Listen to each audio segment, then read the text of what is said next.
And do you see yourself? Yeah. Can you say hello, everybody? Hey, makeup friends. If you've been around for a while, you might recognize these earrings. These are my celebration earrings. I bust them out when we have something to celebrate here on this channel. And in today's Project Pan update, we have some things to celebrate. So let's get into this.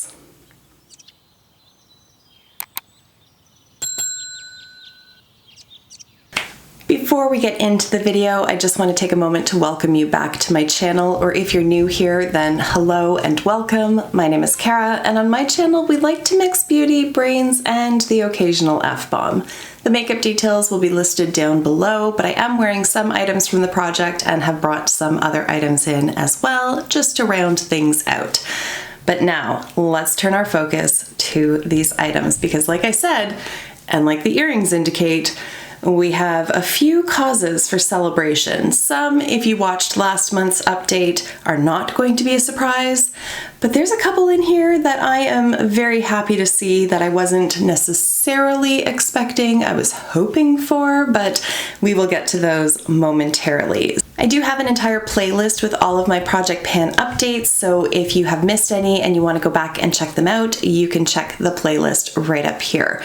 So, let's get into this. I think I'm just going to talk about some progress updates and then we'll get into the more exciting items. So first up, why don't we talk about the products that I put into the project last month, and those are the perfume samples. So if you'll recall, I had pulled 20 perfume samples and I'm just slowly working my way through those. So these are the ones that I have sort of completed. So in here there are 8. 6 of them I have completed, 2 of them I did not enjoy at all, so I am putting them in here, but I added 2 more into the remainder over here. So overall I have finished 6 out of 20 in 1 month period, so I'm feeling really good about that. And I will say that I did pick some of my favorites to work on this month, so that has really made this very enjoyable. For example, this one here from Versace, this is Dylan Turquoise, and you might be able to see it, maybe not, it's way down here. I do have the travel size spray of it. I love this scent so much. It's so perfect for spring and summer.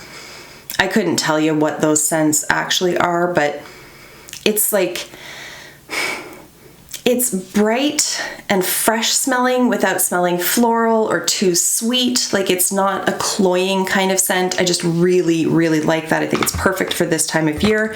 As well, this guy here from Erin, this is Lilac Path, and if you enjoy the smell of lilacs, this is like straight up lilac tree in a bottle. It is just so nice, but obviously you have to like the scent of lilac in order to enjoy this one.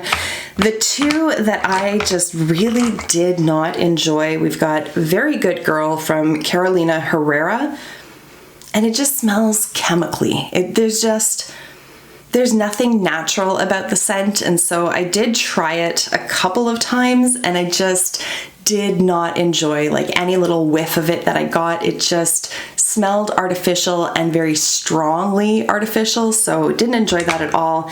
And then I've got Aura here from, is it Mugler? Mueller? I don't know how to say it, but at any rate, I did make a concerted effort on this. I got it down to here. But again, it's just not my kind of scent. And in fact, any of the ones that I've tried from this brand, I have not enjoyed. So I might actually just go through the little container that I've got up there that has a ton more samples and just get rid of any of them from this brand, because we just don't jive. But regardless, we've got 6 of them out of 20 done. And I know that there are still a few really nice ones in here, and then some that I haven't tried yet, so hopefully I'll find a few more that I really enjoy. Let's just deal with these 2 up front because they're just not exciting products to talk about. So on the one hand, we have the lip pencil from Gerard Cosmetics. This is in Sugar and Spice. And then I have a brown pencil eyeliner from Makeup Geek in the shade Espresso, and I will show you the progress on these. So as per usual, I've got fairly consistent use out of both of them. I'm happy with the progress, but they're just not exciting products. They're very functional and I do use them on a daily basis, but I just don't get excited about lip pencils or eyeliner pencils in general, so it's hard to get like super hyped about them. But I will say I am excited on the lip pencil that the lid is now touching the word lip. So I'll take my wins where I can get them. They're getting smaller, and that is the whole point, so I'm in no rush to finish them. I do enjoy them. Pleased to see that I've maintained using them month after month after month. Another product that I'm getting fairly consistent use out of is the Hollywood Flawless Filter from Charlotte Tilbury. So you can see there that I've got fairly consistent use over the last few months. Honestly, I think I might have just like misjudged where it had started, and that's why it looks like I got so much use out of it at the beginning. But I'm not upset that I haven't finished this yet. I didn't expect to. But I'll be excited to start trying out some new primers and getting through the primers that I have in the drawer. This is a product I don't think that I'm going to be repurchasing it. I don't dislike it per se, but nor do I love it. So it's just like a functional product. It gets the job done, but it's not really my favorite. It's a bit too glowy for my preferences. You can go in with a really light hand and then it looks very nice and can give you sort of that healthy lit from within glow. I use mine as a primer under foundation, so it does help to, again, just enliven the skin a little bit. But on its own, it can be a bit too strong for that purpose. For my own preferences, I can look very shiny with it. So there's a bit of a learning curve there. Again, I like it and I don't love it. Now, a product that I really do love is Flexitarian from ColourPop, and it shows in terms of how much pan I have. So we'll do the comparison picture, and you can see that that pan has really expanded. Initially, I was just trying to reach the very side on here, and then I would like move around. That was the initial plan, and then I just kind of gave up on that because it was starting to get a little crumbly just focusing on one area, so I kind of wanted to smooth it out. So at any rate, here we are. It doesn't really matter. It's 6 of one, half dozen of the other. You can focus wherever you want on the pan. You're still using product, so I'm very, very happy with this one. Next, we have the Meteorites from Guerlain. These are in the shade Light, and it's hard for me to really judge the progress on these. I've said that every update that I've done, but I can tell that there's progress being made, and that's enough for me. I can see in here that a lot of those balls are starting to break down. There's a lot more powder at the bottom because when they get knocked around, they do sort of chip away.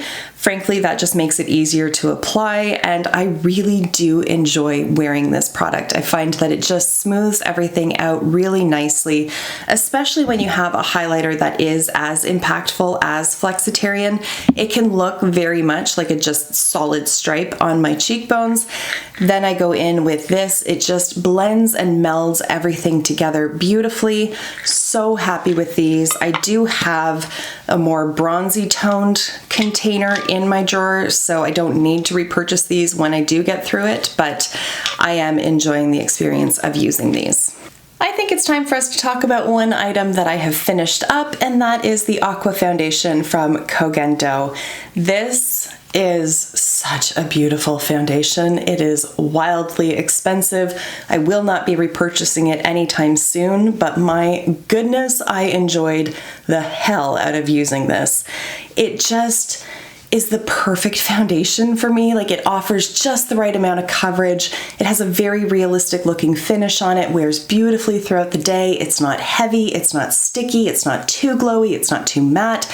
It's just perfect. It's the perfect shade match. Like, this is my ideal foundation right here. I wish it didn't cost as much as it did, but I understand why it does because it is a beautiful, beautiful product. If you're in the market for a foundation and this one falls within your budget, it's north of 100 Canadian, so it is very expensive. But if it falls within your budget, I would highly recommend checking this one out. So because I have finished a foundation, I then sat and thought, do I want to bring another foundation in? Do I want to have the opportunity to sort of rotate through? Do I even want to bring anything else in? But because we're only like just about at the halfway point, I thought, why not bring something in, and let's bring in another foundation. One that, for whatever reason, I just don't want to declutter, but one that I tend to overlook. So it just kind of ties up space. And the one I'm talking about is the complexion stick from Merit. I have it in the shade Linen, and it's just a very like standard looking foundation stick. There's really not a lot of product in here. I think it's 3.5 grams, is that right? 3.7. So a total of 3.7 grams in here. You can use this as a foundation or as concealer. Personally, it doesn't offer enough coverage for my preferences for concealer, but it's a great option for me for foundation because I don't like a ton of coverage when I'm wearing everyday daily foundation. So I figured I would just throw this one in here and just get use out of it. And in twisting it up, this has become a bit of a pattern with Merit products for me. I have a few lip products that have done this as well, and this complexion stick has done it where it just breaks off. So anything in a tube is quite emollient and it shows. But for our purposes, it does make it easier for me to track the progress on it. So I have just written it down on this little sheet over here. And next month we'll see how much product I've actually used. I feel like I'm gonna get through this quickly, but I've never tried to pan a stick foundation before, so I don't really have any basis of comparison. So I guess this next month is going to be a bit of a learning experience for me, and we'll see what we can do with this one. Okay, so then let's talk about the single shadow from the Huda Beauty Rose Gold Remastered palette that I've been working on. This is the shade called Pink Diamond. You'll see in a moment why there's not a ton of progress on this. It's because I've been focusing on something else, but there is still a bit of progress, so I'm happy about that. It's still a shade that I absolutely adore. It is a beautiful, beautiful eyeshadow. I was looking through my collection to see if I had anything else like it, and I didn't find anything in any palettes that are like it, but I do have a KVD single that is very similar to this one. It's one of these cream foils that came out a few years ago, and unfortunately I don't think that they still make these, but I wanted to mention it regardless. This one's in the shade Crystal Rose, because if you do have this floating around in your collection and you maybe haven't busted it out in a while, do so, because it is very similar to the shade in the Huda Beauty palette. It's a little bit lighter than the one in the palette is, but honestly, I mean, if you just swatched one and just showed me, I wouldn't be able to tell which one it was just from looking at it. I could only tell if I was doing a side-by-side comparison of the two. So if you do happen to have this one, or maybe you'll see it kicking around at like a Winners or a Marshalls or something like that, definitely pick it up if you're looking for a shade like Pink Diamond from this palette, but don't want to spend like 80 some odd dollars on an entire palette. Go for this.